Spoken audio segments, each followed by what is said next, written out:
Welcome to Business Innovators Radio, featuring industry influencers and trendsetters sharing proven strategies to help you build a better life right now. Welcome to Brilliant Business TV, conversations with leading experts in business. I am your host, Mark Stephen Pooler. I am so excited for today's show. We have two amazing guests and I am so excited to have a great conversation today. We are streaming live on mspnewsglobal.com.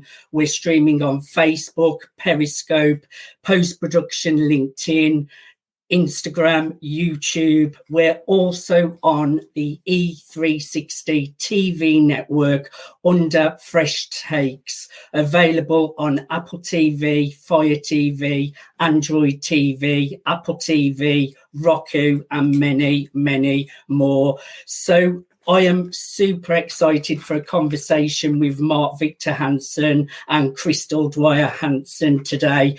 Before I get started, I just need to make an official shout out to our show sponsors, Craig Shelley Luxury Watches and Fine Jewellery at craigshelley.com. So let's get started with the show and bring in our amazing guests. Hey Mark, hey Crystal, great to have you on the Brilliance Business TV show. Delighted to be here. We're in beautiful, sunny Scottsdale, Arizona, so it's amazing to us that we can be 12,000 miles away. Happy to be with you today, Mark.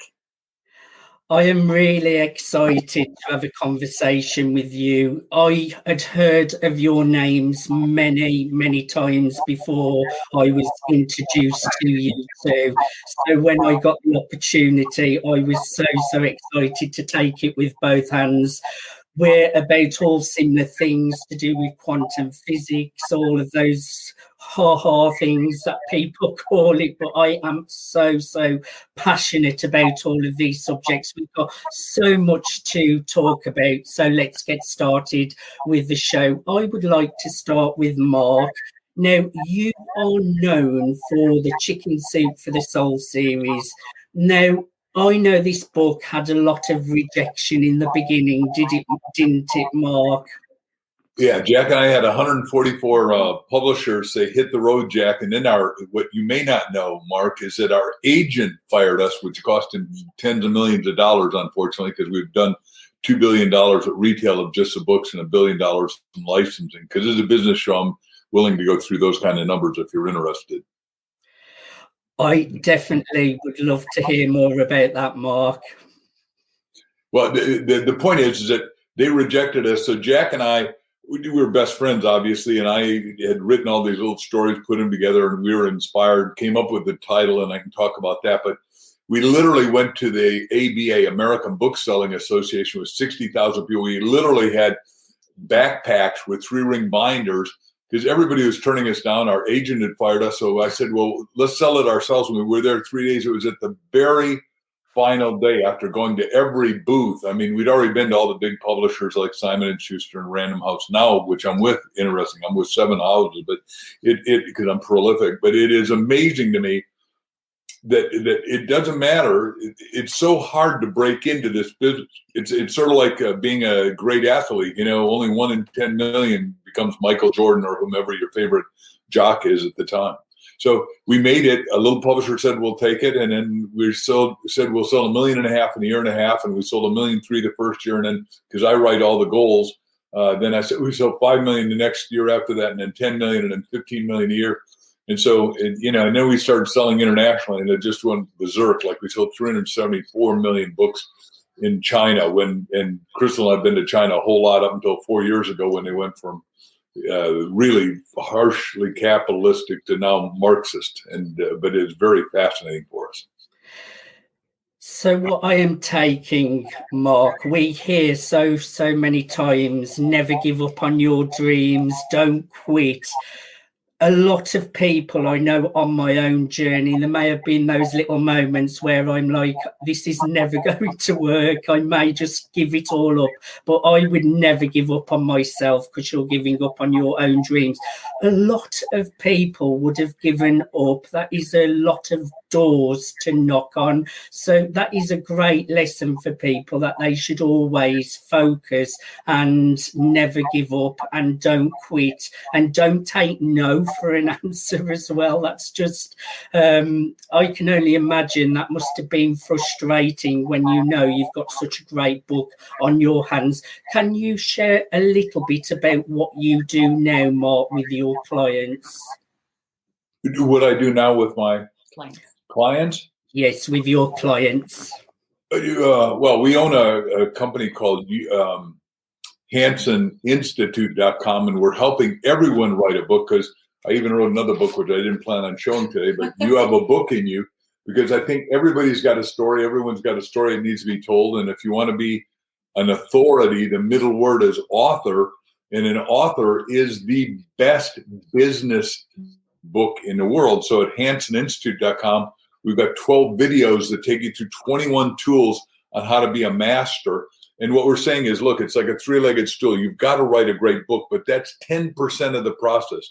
Number two, the second leg in the book of a three-legged stool is you got to be a master at marketing, and 90% is marketing, advertising, self-promotion, hustle, no matter what. And then number three is you've got to be willing to make a book a business, so it's got a backdrop, right? And our backdrop, I came into Dr. Canfield and I said, hey, Jack, and you've been with Jack, so I said, we really need to license. I said, I read the books by Spielberg and Lucas over the weekend. They did $800 million on ET, but they did $1.5 billion in licensing.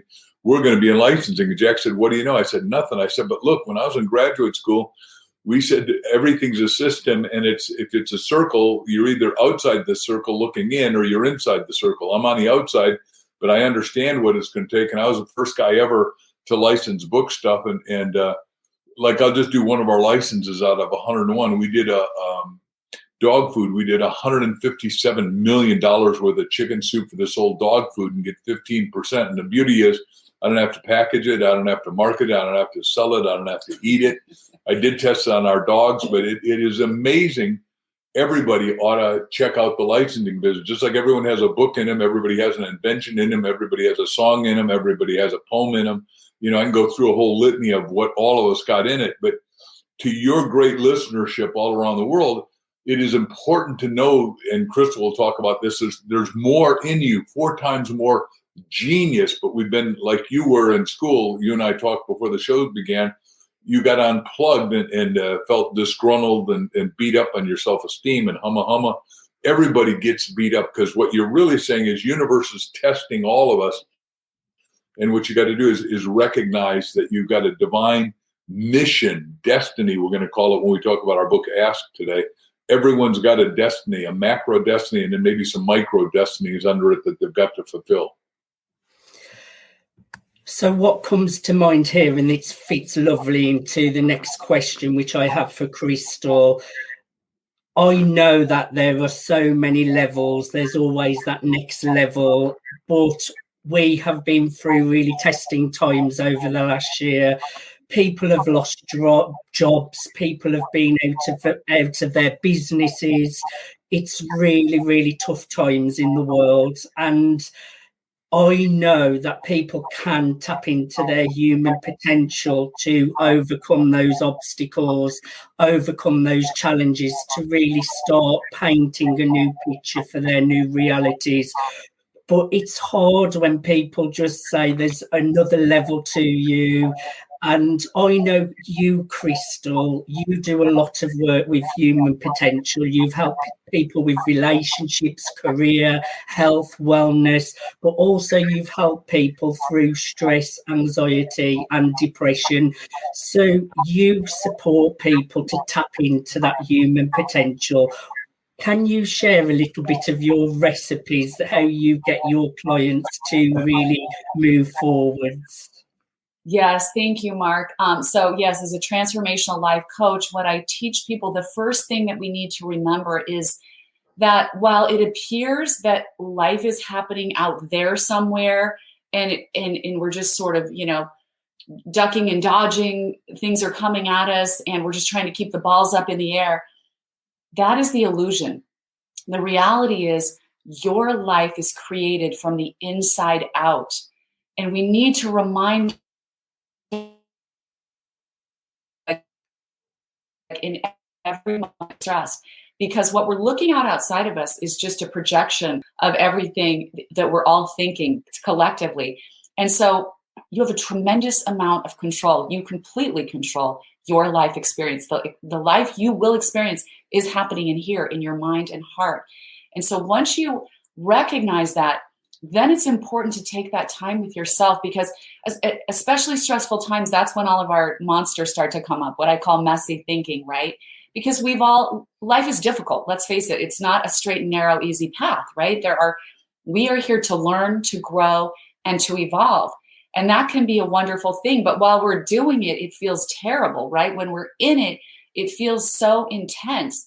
But if we take that time with ourselves to go into that quiet space, Mark and I spend an hour of quiet time every morning doing meditation and prayer and intentional asking, and we wrote the book Ask, that's our most recent book, because we want to make sure we're asking the right questions that are leading us forward in the right direction, because it's the greatest tool we have, our ability to inquire, to ask.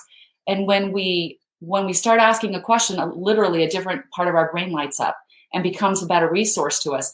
So sitting with ourselves and asking those questions is so important. And just that quiet time, understanding that a lot of the fears you have, we go into this primitive mode, right? All of our fears start to come up, but a lot of that is residue of our past. So, it's very important when you're going through this process to come to this place where you're just present in the now with yourself and say, am I safe in this moment? Yes, I'm safe right now. There are no monsters attacking me. There's no lions that are going to eat me up, right? I have the ability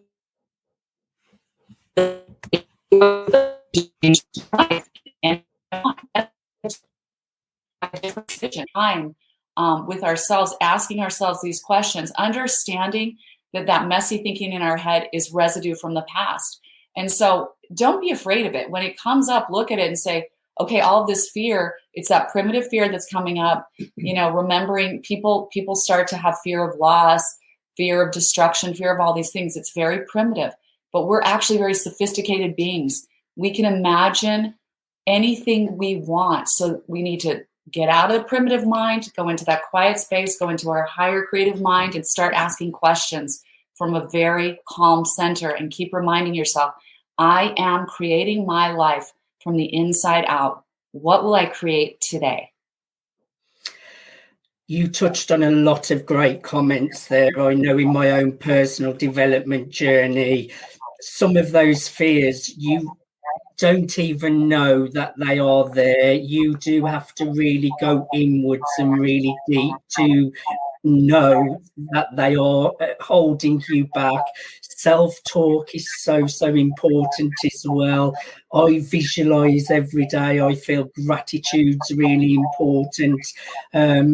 There's just so many great techniques, but it's getting the balance right and not getting overwhelmed in the beginning, taking little steps. Now, I know you do hypnotherapy as well, Crystal. Now, I've never been hypnotized by a professional, but I use audio hypnosis almost every day through meditation audios. I don't feel as great if I'm not doing that every day. What do you feel are the benefits to that? That is one of the most powerful thinking, and to come to what I call 0 point. Because of the way our human minds are set up, we're set up, we had to defend ourselves in the primitive times. And so we're set up with this, our minds can really work against us. So we either have to use our minds to work for us, or they will randomly work against us, if we're not deliberate, intentional. That's why I created, and this is not a plug for my products at all, but I do have some extremely powerful hypnotherapy sessions on Audible at Crystal Dwyer Hansen. And I promise you, if you listen to those every day, you will feel like a completely different person. You will approach your day completely different. It's probably, like you were saying, you can't go a day without it. It's the best investment you can make in yourself because, right now it's difficult to get to a hypnotherapist and, because of lockdowns and things like that. And there are cumulative benefits. If you listen to these audios, I have one for anxiety, one for living free of depression, one that's a healing meditation, because some of us just need healing both energetically and in our physical body. So if you go to Audible under my name, Crystal Dwyer Hansen, you'll see freedom from anxiety, living free of depression, the garden of new beginnings. I mean, we all need to start over. And the thing I try to do in my sessions is first we go deep into what is there, what kind of go into the background, so the sort of that backstory, the programming, the negative programming, and they're beautiful. It's like taking a mini vacation, seriously, because when you come out, you feel like you've been on a little vacation. So there's beautiful imagery, beautiful guided imagery. So you take this little vacation in your mind, you identify those things in a really beautiful, clean way, and then you're able to let go and purge those things and come out and come to what I call the 0 point. From the 0 point, we have this beautiful, clean slate. We can literally create anything we want in this life. And that's my message to people. I just want you to know, if you're listening right now, whatever is happening around you that you feel is your life and it's controlling you, it's not. I'm really encouraging you to go through these processes, take this time with yourself, because you can create a brand new life if you're willing to do that for yourself. I have to agree on the power of hypnosis, self-hypnosis audios. When I have listened, I normally do it on a morning and sometimes on an evening before I sleep as well. In the day, I just feel awake, alert, I can think better, I act better, and sometimes I think, why do I feel so happy? And I'm sure it's the hypnosis programming me. They're really, really effective, so I would tell everyone to go to Audible and check out those audibles as well. Really, really great. Now, Mark, I would like to know, because you have huge amounts of sales, great marketing, people see big success when they look at you. You must have some of your own obstacles and challenges. It can't have always been this way. First of all, at every level you get challenged, right? And from a financial point of view, because it's a business show, the difference between 100,000 and a million is 1 0. So what I was taught by W. Clement Stone, a billionaire, once a long time ago, is that all that changes is the amount of zeros, but the problems are immensely big. So you got to learn how to solve them at a little level so you can handle a big level. And that's why Christ said, take care of little things well, and I'll give you empires to rule. So when we were selling 20,000 books a week at Chicken Soup, and they would not put us in New York Times, which we should have been number one, Jack said, well, that lady is a Harvard lady and she'll just go for your jugular. I said, look, I don't care what right now, we're not anywhere. We're not on the list that they buy the books for everyone, and we're selling more books. I said, we got to get on this list. And he said, well, what are you going to do? I said, I'm going to call her. So I called her, and she was gruff. She was upset. She was sophomoric, and she was a pedantic. How's that? I'll do all clean words.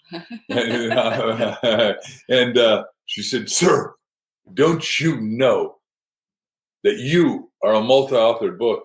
I mean, I think she thought that was a surprise to me. I don't know what she was thinking. I said, yeah. She said, we at the New York Times do not take multi-authored books. I said, you're sure? She said, I'm positive. I represent the New York Times. I said, my dear, you have the Bible. It's got 66 books. If we add maps, it's 720. She said, boy, you're in next week. So the point is, you get tested again and again. And then our publisher wouldn't do Chicken Soup with the Soul Bible. He said, the only thing you guys can't outsell is the Bible. So I said, well, let me do a Bible. And he said, nah, you're not ever going to do a Bible. So I said, look, take this little pin, sign a thing that I can take it to another publisher.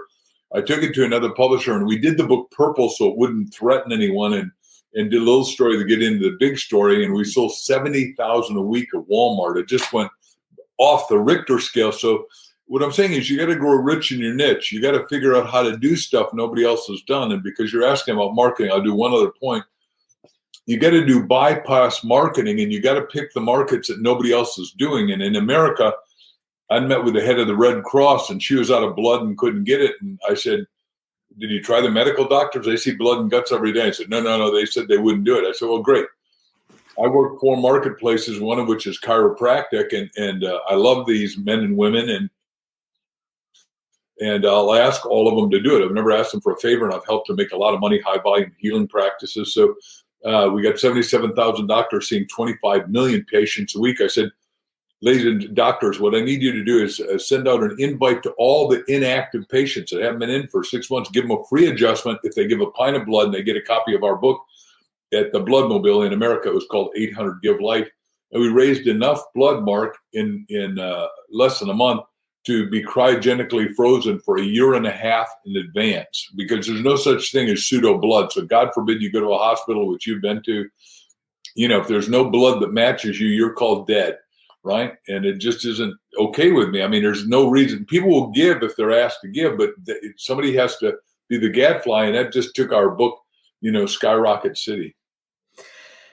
Some great points there, and I have to agree. I think you have to take lots of action. These are the bits that people don't see when they just look at a successful person. You do have to ask. So when we do come back from the commercial break, I really want to dig deep in how to ask better questions, how to have the courage to ask. So I'm really looking forward to talking more about that. But you've just mentioned some great points, that you don't say no, you carry on going. I just think it's such big numbers what you are achieving, Mark, and such big sales. And that brings me to my next point. With that, there is more responsibility, like you mentioned, and that is something sometimes you have to grow into. People may want instant success or overnight success. I know where I wanted to be 5 years ago. I've probably achieved a lot of it now, but 5 years ago I wanted it then. I wasn't that person that I needed to grow into. So there's bigger responsibilities and a lot of self-growth as you get to those higher levels. So you have made some great points there. Crystal, I would like to ask you just a few of your obstacles and your challenges that you have been through. Yeah, I think one of the most challenging times of my life was when I was very young. I was one of those kids who found high school to be very easy and boring. And so I decided to accelerate my curriculum and graduate myself at age 16. And I married my boyfriend, who was 5 years older than me. Not a great life plan, as it turns out. 2.5 years later, I found myself in a new city, divorced, baby on my hip, no family and friends in the new city, and no idea how I was going to support myself. So I did the only thing I could think of, which was to apply for food stamps. And as I was standing there that day, getting ready to turn my food stamps over for food and diapers for the first time, I had this crazy epiphany that was really life-changing for me. And what happened is suddenly this question dropped into my mind. It was, how did I get here? Followed by a second question. And honestly, when this question fell into my mind, it was like a spotlight was shining on me, like, what's your answer? The question was, are you doing everything you can to get out of this, or are you taking the easy way out? And all of a sudden, it was like my moment of truth. And I instantly knew the answer. I knew that I wasn't doing all that I could. I wasn't tapping into my resources. And I didn't even know what that was, but I knew that I wasn't doing it. It was seriously such a moment of truth for me. And it caused a pivot, a shift inside of me, to the point where when I was turning those food stamps over to the cashier, with so much conviction in my mind, I was saying, this will not be my future. And I think I might have looked a little fierce to the cashier. I obviously didn't say that out loud, but I was thinking it so intensely. So I went home to my little, apartment where I was getting eviction notices every month, where my little boy and I lived. And I started asking more questions because I knew I didn't really have the answers, but I realized I had questions. And so I started asking, who will hire me tomorrow? What can I do? What skills do I have? How can I make money tomorrow? And as I started asking the questions, suddenly I remembered hearing on the radio about these temp service agencies called Kelly Services. So I called them up, asked them how do I apply, filled out the paperwork, and they start sending me jobs to do. Some of them last 2 weeks, 3 weeks. Some of them are 4 days. But I started filling in at attorneys' offices, and I started working at convention centers doing sales and that were coming through town. And I started setting up booths at malls and things like this. And I actually started loving just all these different working with different businesses and business owners and entrepreneurs. And so I decided at that point I'd made enough money. I put myself through real estate school and became a licensed realtor. And in the meantime, someone approached me and said, you should do some modeling. So I thought, what do I have to lose? I approached the largest agency in my city and asked them if they would sign me. And fortunately, they said yes. And I ended up getting some television commercials, which went national. So fast forward a little more than a year and a half from that time that I was turning over those food stamps, I'm now working as a licensed realtor for the biggest home builder in my valley, in our city. I became the #1 realtor, and I'm also getting residual income from these television commercials that are playing out. And when you do a certain amount of residual income, they force you to join Screen Actors Guild, which is amazing because then I started getting these free benefits for myself and my little boys. I had the best insurance benefits available. And I can't tell you how many times, Mark, I thought back on that pivot, that shift in my life and what really happened there. Because it would have been so easy for me to just keep sliding downward. I had every excuse, every reason. I was a young mother, no one to help me, And so I could have slid into my own victimization. And I think that's what happens to all of us, can happen to us. I mean, life is hard sometimes. But I'm so thankful that question came to me, and it was a tough question. Are you doing everything you can, or are you taking the easy way out, right? And then I think it's also important to be able to have the courage to answer ourselves honestly. When we can ask ourselves those tough questions, really be courageous in your answers, because that pivoted my life, not just for that period of time, but forever. I never went backwards. I only went upwards from that point on. And that's the power of asking the right questions. Truly, truly, Mark and I teach people that the questions you ask yourself will determine the outcome of your life. So that I resonated with a lot of things there, because I come from a past of bullying, drug addiction, collapsing and dying from drug use. I could have it's much easier to carry on living that way and not doing good for yourself to become successful. It's really, really difficult when you, especially like myself, coming from nowhere, a different career, wanting to make all my dreams come true. But believing in yourself, taking those action steps, asking those questions and taking action on them. I mean, such a transformation from collecting food stamps to where you are now. And isn't it great that when you connect all the dots backwards, it's like everything does happen for a reason. We are coming to a commercial break. We have been joined with Crystal Dwyer Hansen, Mark Victor Hansen. We have learned all about their background, their success. We have learned all about what they do and how they serve others. Join us after the commercial break when we will learn more about Ask.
Welcome back to Brilliance Business TV, conversations with leading experts in business. Today, I am joined by the wonderful Mark Victor Hansen, Crystal Dwyer Hansen. Welcome back to Brilliance Business TV.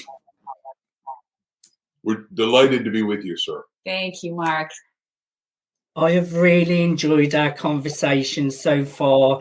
Now, there's one word that has been coming up so much on this show today, and that word is ask.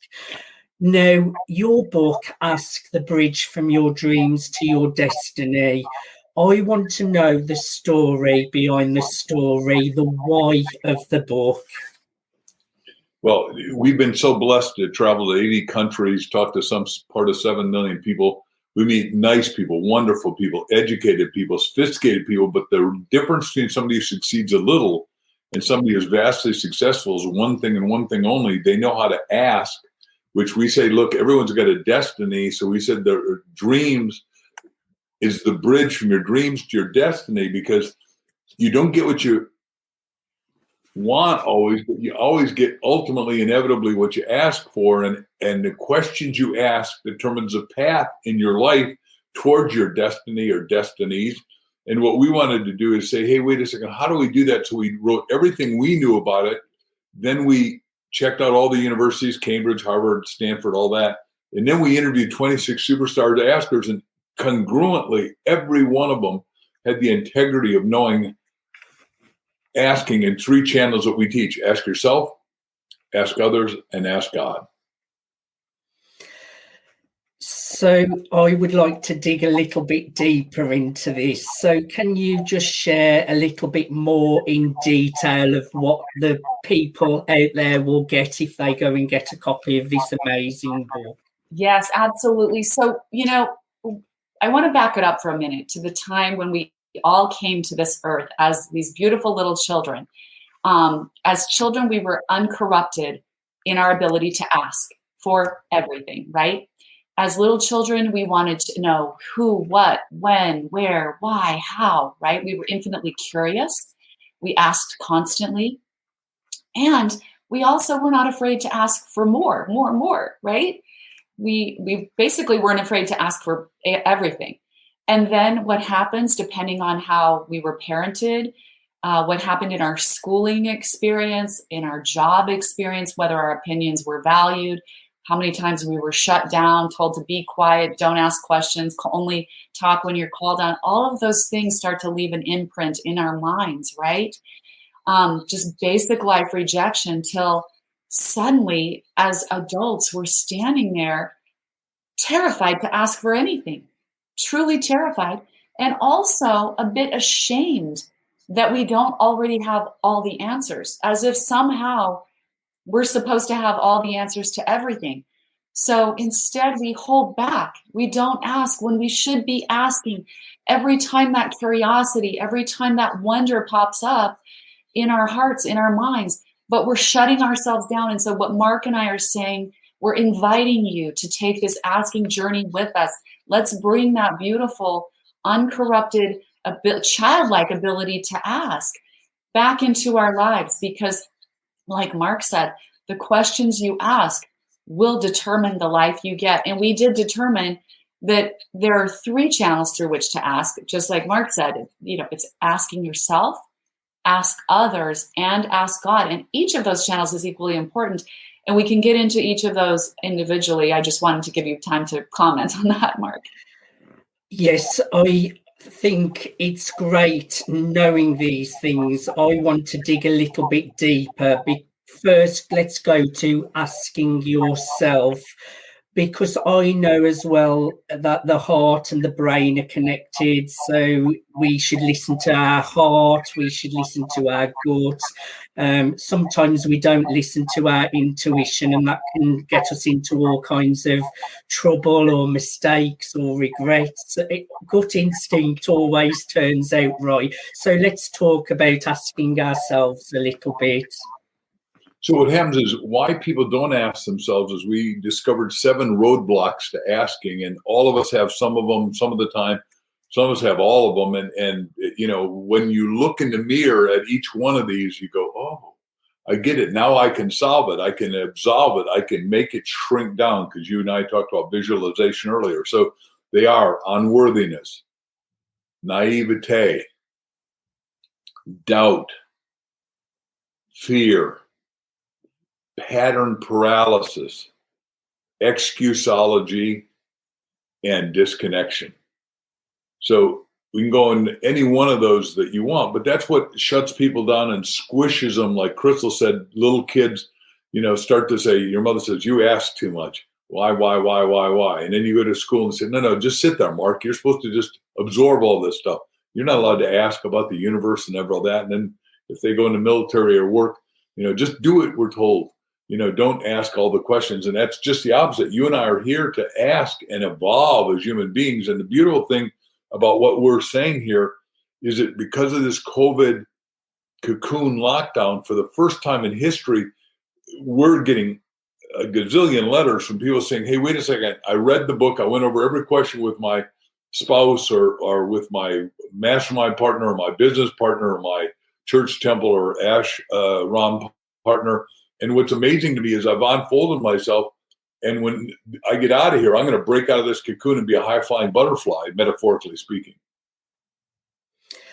I'd like to mention as well that the book is available on Audible as well, because I've got my copy on Audible because I don't read as much as I should. So I like listening to many audiobooks. So I'll be leaving you a review very, very soon.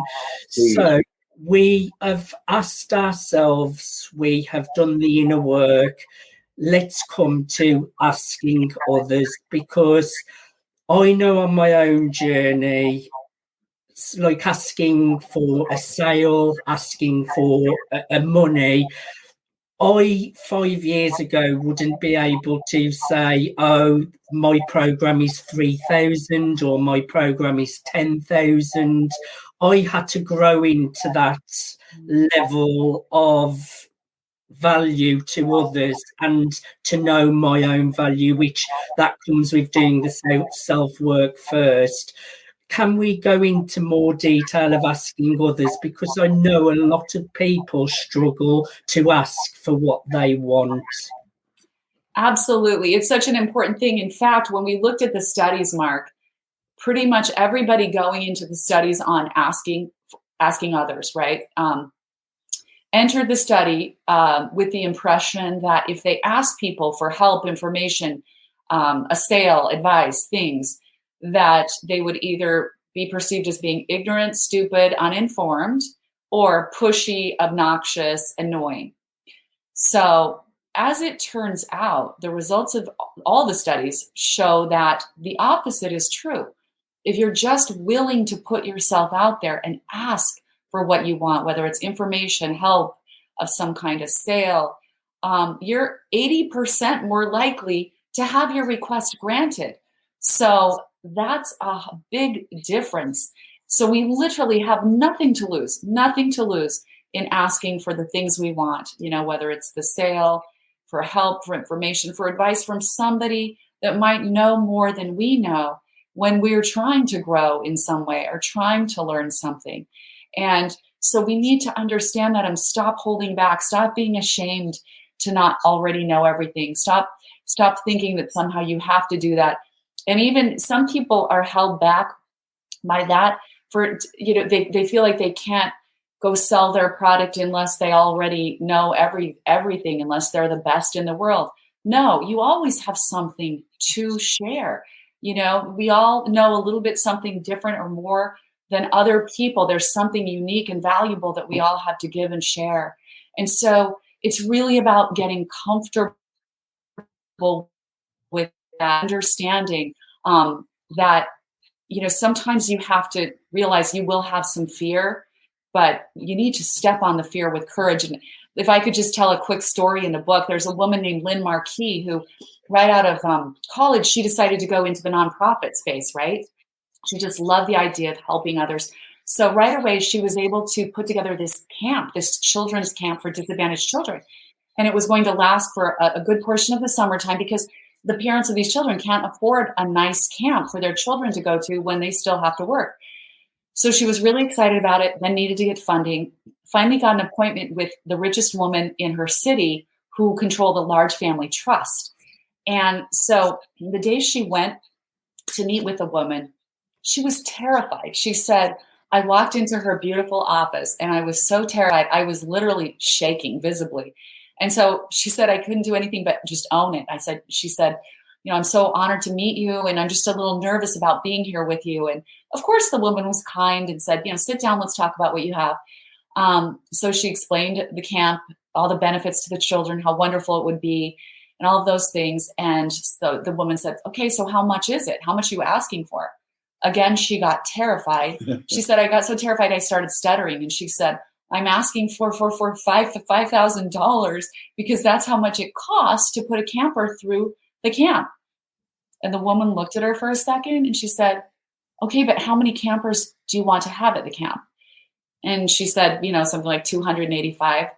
And the woman said, okay, how much is that? Because I want to underwrite all the campers. And Lynn was so floored that this woman went so far and above her request. She goes, I couldn't even add it up in my head. She's like, do you have a calculator? I need to add it up. But the point of this story is so important. It's an important lesson to all of us. As terrified as we are to ask, we don't know what the answer is going to be. We don't know that person that we're about to ask might embrace the idea and become even a greater grantor of our wishes than we could ever have imagined. So we have nothing to lose by asking, and we have everything to gain. And that's what we're teaching in this book. There are so many wonderful stories that reinforce that truth, and we all need that reinforcement in our lives. Yes, so you have talked about fears holding you back, but you face the fear and do it anyway. I remember when I first started public speaking, I'd never spoken on stage before. I was literally shaking, my jaw was shaking, but I just get up and do it anyway. And it's like you say, we make assumptions that what other people may say, and that fear then gets embedded into us, and that will stop us creating our reality. So I am definitely going to get asking some bigger and better questions. That brings me to my next question, asking God. What does that look like to you? And does that go for people that may not believe in God? Because I know myself, I'm very spiritual. I believe in a higher power, the universe, the quantum realm, etc., etc. What does that look like, prayer and asking God? Okay, well, you've asked two questions at once. If you don't mind my, first of all, answering that there's got to be an infinite intelligence, an infinite love, an infinite operation in universe. And from my point of view now, in human form, I would say that God's a mainframe computer. You and I are mini frames off the mainframe, and we're Wi-Fi connected, right? So that would be that. And then the technology we're teaching in the book is that you got to ask. Most people do not ask the big question. Well, I'm an engineer, I'm a lawyer, I'm a doctor, I'm a garbage man, I'm a city sweeper, I'm a janitor. Well, that's what you do, but that's not who you are in God's light. So the question you got to ask is, what is your destiny for me? And I'm saying you do it 400 times before you go to sleep. God, what's your destiny for me? God, what's your destiny for me? God, what's your destiny for me? Now, you got to know, though, that when you ask these big questions and you permeate, penetrate, fill the inner space of your mind, you're going to have the answer come, but it'll probably be in the middle of the night, very inconvenient. You're going to tell your sweetiekins before you go to sleep, I'm going to wake up. I listen to Mark and Crystal. They've had vast success, so it must be true. I'm going to have to write down exactly what it says in detail. And they said, you got to turn on the light. You can't say, oh, I'll remember in the morning, because you won't. It's like a wet, slippery fish. That's that part. So let me just reduce it to practice for the book title. When Jack and I had done all the stories for Chicken Soup, and we knew we tested them and all that without names on them, so we knew that the stories were all a 10 plus. Everybody loved them. They could repeat them. They understood it. They understood what it meant. But we didn't have the right title. So in our respective homes, we did what we call a thought command. It's a psychiatric term. And we said, mega best-selling title, mega best-selling title, mega best-selling title, mega best-selling title. 2:58 in the morning. This is before cell phones, so the phone rang and woke up the whole house, and I got a lot of animals and everything. And but this is bad. Something's wrong with one of the kids or our neighbors or relatives or the place on fire or something. Anyhow, answered the phone. Jack said, "Chicken soup." I said, "For the soul." And we both got instant goosebumps, which we teach 7 levels of corroborations: goosebumps, God bumps, chili bumps. We knew we had the title of all titles, right? Chicken soup is, what your grandma or mom gave you when you're sick to get well. And we thought the soul of America was in high hurt, but what we discovered, and you're in Europe right now, so the soul of the world is in high hurt. I agree. I have had moments where you have a really great thought and you don't act on it, and then it's gone, and you try and remember and it doesn't come back. You should always act straight away. And I would like to say as well, you ask yourself, you ask others, and you ask God.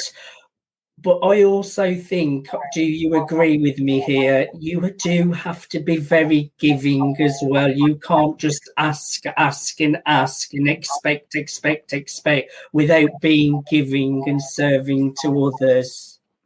That's exactly right. And it's part of the value circle that Mark and I live by. The universe has a perfect accounting system, truly. So you'll be very lopsided if you just keep asking and asking and asking and aren't thinking about, how can I serve? How can I give? That's the exact other half of the circle. And it doesn't have to be like, if I'm asking one particular person for something, that I need to give that person something back. Sometimes that person doesn't need me to give anything back to them, that they just want to grant that. But Mark and I, we have a section in the book called Become a Granter of Wishes. And that's an important part of this equation. How beautiful it is for another human being to serve another, and for one human being to serve another. And it's one of the ways we get our greatest joy and satisfaction.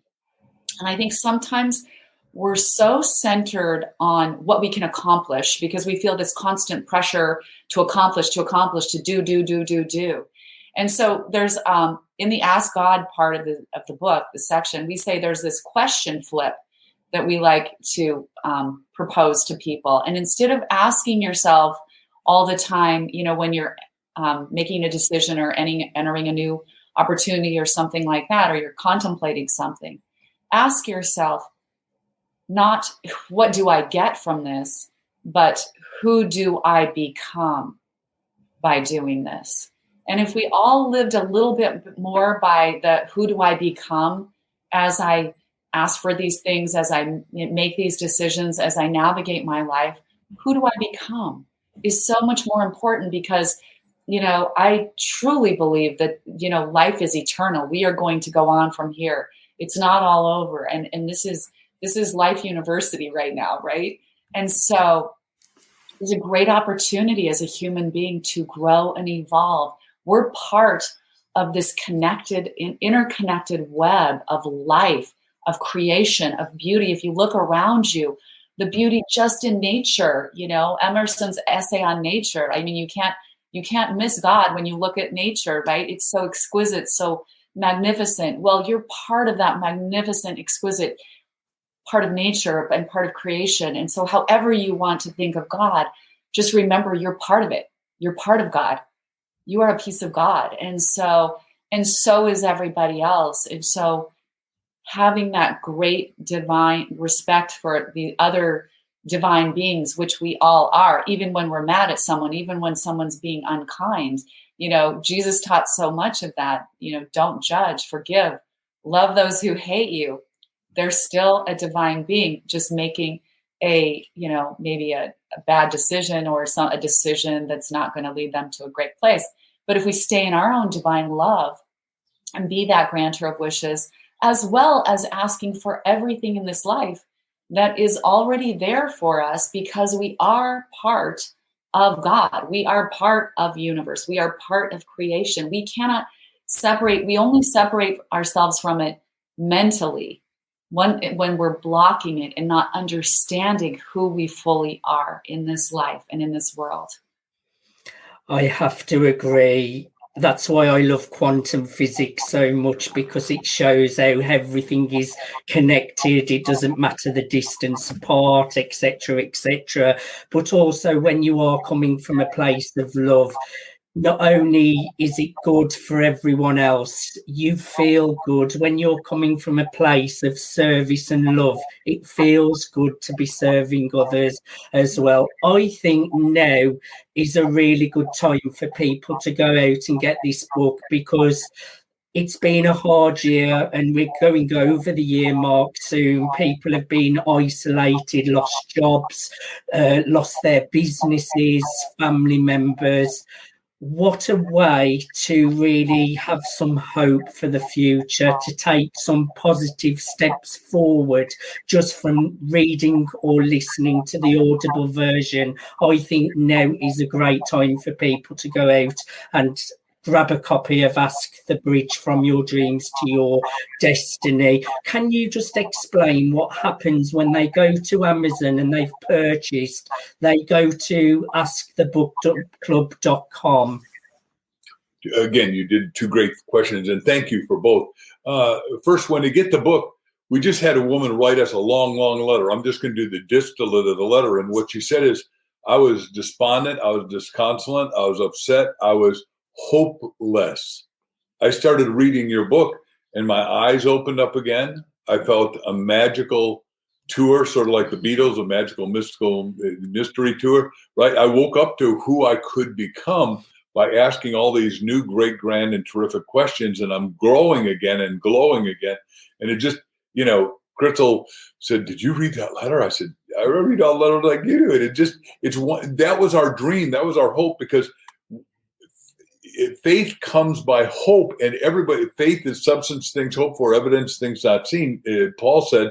And what you got to do is have hope, and hope runs eternal. If you're if you're asking the right questions, thinking the right thoughts, you'll start meeting the right people to get the right result the right way in the right time.